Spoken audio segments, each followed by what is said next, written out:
La semaine dernière, j'ai sorti une vidéo dans Paris déconfiné. Je t'invite à aller la voir juste ici si tu l'as pas vue. Et évidemment, j'ai beaucoup travaillé sur la colorimétrie, donc la correction colorimétrique. Et j'ai notamment utilisé mes propres LUTs pour modifier les couleurs, pour donner un certain look, une certaine ambiance. Et c'est justement le sujet que je voulais aborder avec toi aujourd'hui. Comment se servir des LUTs, comment les utiliser proprement, comment avoir le meilleur rendu. On voit ça dans la suite de la vidéo. Salut la team, bienvenue dans cette nouvelle vidéo. Aujourd'hui, tu l'as compris, on va parler d'étalonnage, de correction colorimétrique. C'est un sujet qui est assez technique, mais qui est ultra important quand on veut donner l'ambiance et le look qu'on veut à ses propres vidéos. Pour information, j'ai déjà fait une vidéo à ce sujet, c'était sur les secrets du look cinéma, l'étalonnage. Si tu l'as pas vu, je t'invite à aller la voir juste ici. Aujourd'hui, on ne va pas rentrer dans les détails de Lumetri dans Premiere Pro, mais on va s'intéresser à l'utilisation des LUTs, les Lookup Tables. C'est un sujet qui est assez vaste et on va en parler en détail maintenant.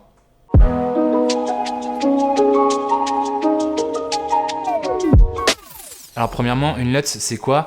C'est tout simplement le diminutif de Lookup Table. En traduction française, ça veut dire table des correspondances. Et donc du coup, on comprend un petit peu mieux le sens, je trouve. Donc c'est pas mal de connaître la signification française. Fiche, trop diante. Et donc tout simplement, c'est un fichier qui va condenser un certain nombre de réglages qui va avoir un impact sur le contraste, sur l'exposition et sur l'ensemble des couleurs de ton image. Donc quand tu vas venir l'appliquer sur tes séquences, tu vas voir que ça va avoir un impact sur la luminosité de ton image, sur le contraste, sur la température de ton image et ça peut par exemple saturer ou désaturer certaines couleurs de tes séquences, donc ça va avoir un vrai impact et avec un peu de réflexion et de travail, ça va pouvoir donner un vrai look, une vraie identité à tes images.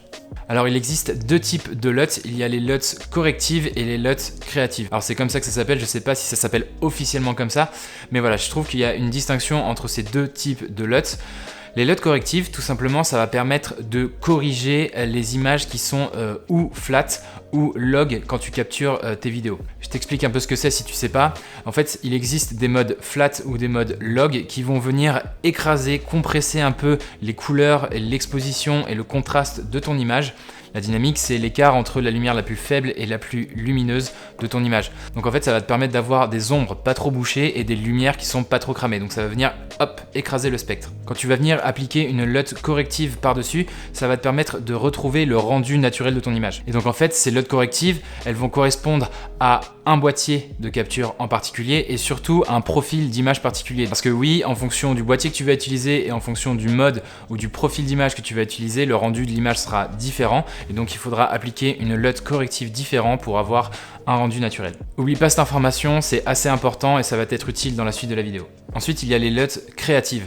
Les LUT créatives, ça va te permettre de donner un look particulier à ton image, donc sortir un petit peu du rendu naturel, donner un petit côté rétro, un petit côté ensoleillé, un petit côté teal and orange. Je pense que tu as déjà entendu parler de ce terme. Ça permet vraiment de créer une identité, un look particulier qui va te différencier des autres créateurs éventuellement. Sauf si tout le monde utilise la même LUT.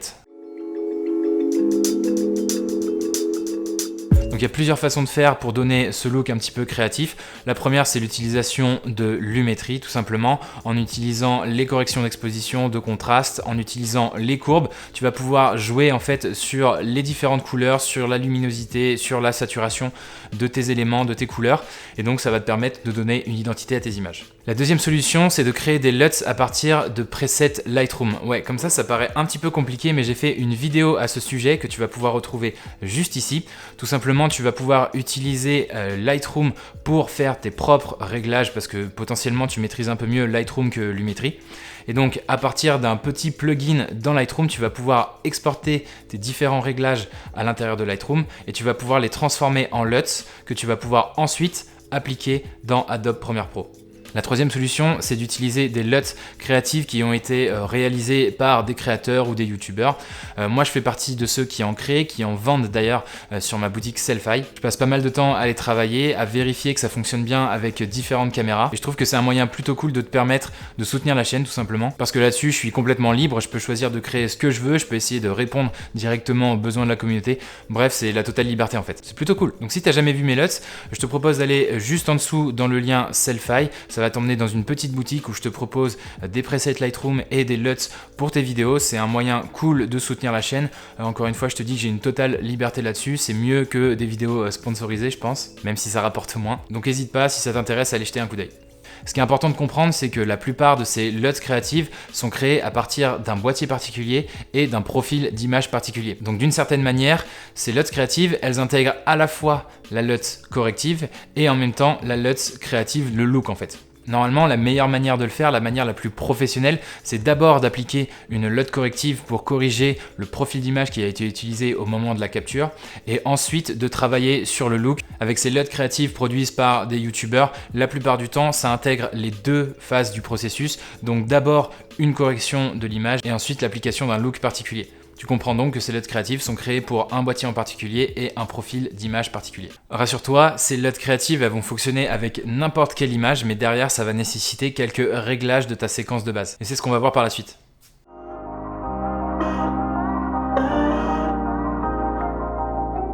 On va tout de suite dans Premiere Pro, je vais te montrer comment je fais pour appliquer des LUTs à mes propres vidéos. Encore une fois, c'est pas une règle absolue, donc s'il te plaît ne viens pas si tu n'utilises pas la même technique, mais en tout cas j'espère qu'il y aura des astuces qui te seront utiles pour créer tes propres vidéos et ta propre ambiance. La première chose à faire si tu as récupéré des LUTs créatives, c'est de les mettre au bon endroit pour pouvoir les retrouver facilement dans Lumetri. Donc tu vas sur ton ordi, tu vas dans ton disque dur où est installé tes applications Adobe, donc Program Files, Adobe, ensuite tu vas aller dans Premiere Pro, juste ici, dans le dossier Lumetri, et là tu vas aller dans LUTs, Creative.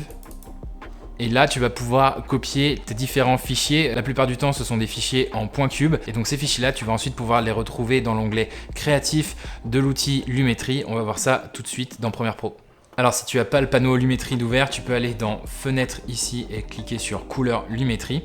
Et ensuite, une fois que c'est ouvert, tu vas dans l'onglet créatif, dans Look, et là tu vas retrouver en fait la liste de tous tes fichiers .cube que tu as déposés dans le bon dossier. Maintenant on peut passer au processus d'étalonnage. Donc là on est dans Premiere Pro, j'ai intégré 3 séquences filmées lors de ma vidéo comme avant le road trip dans Paris déconfiné.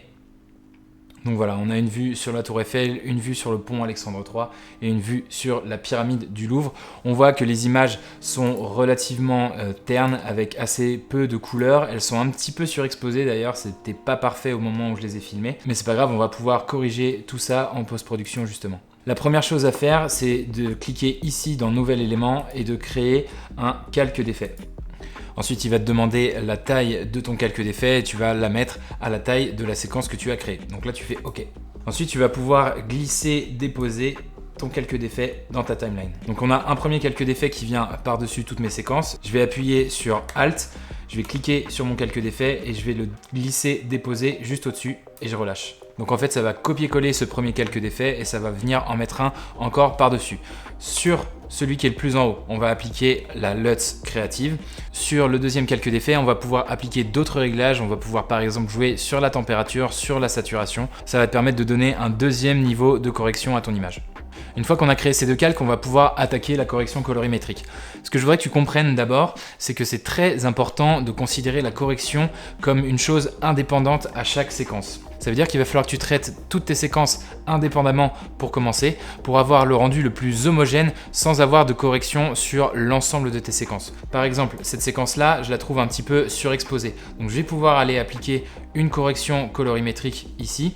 Donc je vais pouvoir baisser par exemple l'exposition pour essayer de retrouver des couleurs. Je trouve que l'image est assez terne aussi, donc on va pouvoir augmenter un petit peu la saturation par exemple. Et voilà, je trouve que le rendu est déjà un petit peu meilleur. On va ensuite dans la séquence suivante. Celle-ci, elle est correctement exposée, voilà, parce que finalement, au moment où je l'ai filmée, elle était correctement exposée. La saturation est relativement satisfaisante, donc je ne vais pas trop y toucher. Et ensuite, sur la troisième séquence, à nouveau, elle est un petit peu surexposée, donc je vais pouvoir appliquer une correction d'exposition. Hop, je vais baisser un petit peu.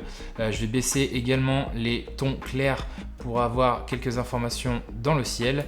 Et je vais augmenter la saturation pour avoir quelques couleurs à nouveau dans le ciel. Ce travail-là, il est hyper important pour que toutes tes séquences soient relativement homogènes et que quand tu vas ensuite appliquer ta LUT sur l'ensemble de tes séquences, tu auras un rendu qui sera vraiment optimal et homogène. Oui, ça fait 2 fois homogène. Le premier calque, juste ici, va permettre d'appliquer une correction qui est différente des effets de ta LUT. Par exemple, ici, j'ai tourné l'ensemble de ces séquences au lever de soleil. Donc ce qui m'intéresse particulièrement, c'est d'augmenter un petit peu la température pour donner un côté un petit peu éclatant, lumineux à toutes mes séquences. Et donc voilà, typiquement ça va venir s'appliquer à toutes mes séquences. Si je cache par exemple le masque, voilà, un petit peu plus chaud. Et là, un petit peu plus chaud également. Donc voilà, c'est exactement à ça que va servir ce premier calque, c'est à appliquer quelques réglages. Si on veut par exemple forcer un petit peu sur le contraste de l'image, on va pouvoir augmenter dans correction de base le contraste et ça va ajouter du contraste à l'ensemble de mes séquences. Une fois que c'est fait, une fois que cette étape est réalisée et qui est très importante, voire la plus importante selon moi, on va pouvoir appliquer la LUT. On va utiliser ce calque supérieur juste ici. On va aller dans l'onglet Lumétrie, on va aller dans l'onglet Créatif, voilà. Et on va aller chercher des looks dans la liste qui est proposée. Donc voilà, j'en ai récupéré de certains créateurs. J'ai aussi les miens. Celui que j'avais utilisé pour ma vidéo comme avant, c'était le Défense Urban. Et voilà, et là ça va appliquer un look qui est vraiment différent, qui va changer l'ensemble des couleurs de la vidéo et qu'on va pouvoir retrouver sur l'ensemble des séquences. A noter que quand j'ai appliqué la LUT, on a eu un énorme gain d'exposition. C'est quelque chose qui peut arriver en fonction des réglages de la LUT qui ont été utilisés. Donc par exemple sur cette séquence, si je cache le premier calque d'effet, on voit que voilà, l'exposition est vraiment beaucoup plus grande. Et donc là ce qui peut être intéressant, c'est à nouveau d'utiliser le premier calque d'effet, de retourner dans courbe par exemple et de lui appliquer un effet par exemple comme ceci qui va diminuer les tons moyens. Et donc là on retrouve une exposition qui est plutôt correcte. On vérifie bien que ce qu'on vient d'appliquer fonctionne avec les autres séquences.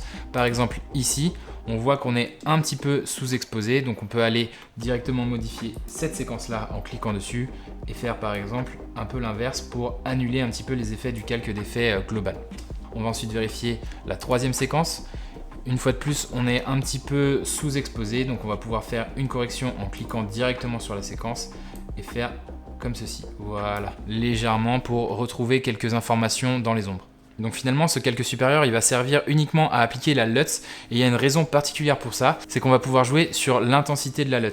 Tout simplement, en allant jouer sur l'opacité du calque, juste ici, on va pouvoir jouer sur l'impact de la LUT sur les couleurs de tes séquences. Donc voilà, si je descends à 0, on va retrouver le rendu modifié comme si on n'avait pas appliqué le calque d'effet. Si après on se retrouve par exemple à 70%, on va se retrouver avec quelque chose qui est plus naturel selon moi et qui modifie quand même les couleurs, qui donne quand même un certain look et qui fonctionne assez bien comme ça. Donc je vais le laisser à 70%. On vérifie encore une fois que ça fonctionne bien avec les différentes séquences. Donc là, on est vraiment pas mal et on a un joli rendu. Si on avait par exemple appliqué une correction d'exposition sur ce calque supérieur, en baissant l'opacité de ce calque, on aurait perdu ce réglage d'exposition. Donc c'est pour ça que c'est important d'utiliser deux calques différents. Voilà, c'est aussi simple que ça, mais il ne faut surtout pas oublier les différentes étapes. D'abord, traiter chaque séquence individuellement pour avoir un rendu le plus homogène possible. Ensuite, utiliser un premier calque d'effet qui va te permettre d'appliquer certains réglages comme de la température, de la correction d'exposition qui va venir s'appliquer à l'ensemble de tes séquences. Et le dernier calque d'effet sur lequel tu vas pouvoir appliquer la LUT et sur laquelle tu vas pouvoir jouer sur l'intensité de la LUT pour avoir un rendu qui te convient.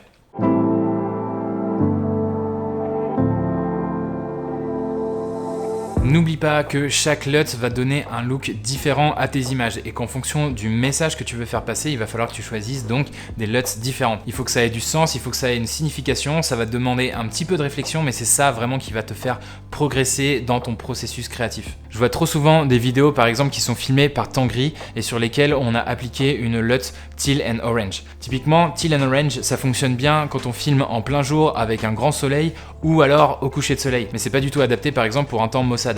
Donc chaque look en fait a une signification, va te transmettre un certain message et finalement c'est ça auquel il faut réfléchir, c'est savoir quelle est l'ambiance que tu veux transmettre, quel est le message que tu veux transmettre et en fonction de ça en fait tu vas choisir la LUT créative, le look qui va coller le mieux à ton ambiance. Très important ça. J'espère que cette vidéo t'a plu, j'espère que ça t'a été utile. Si c'est le cas, pense à liker. Si tu as des questions, on se retrouve dans l'espace commentaire juste en dessous. Comme d'habitude, pense à t'abonner juste ici et à activer la petite cloche, comme ça tu seras prévenu quand je posterai de nouvelles vidéos. On se dit à la prochaine. Allez, ciao!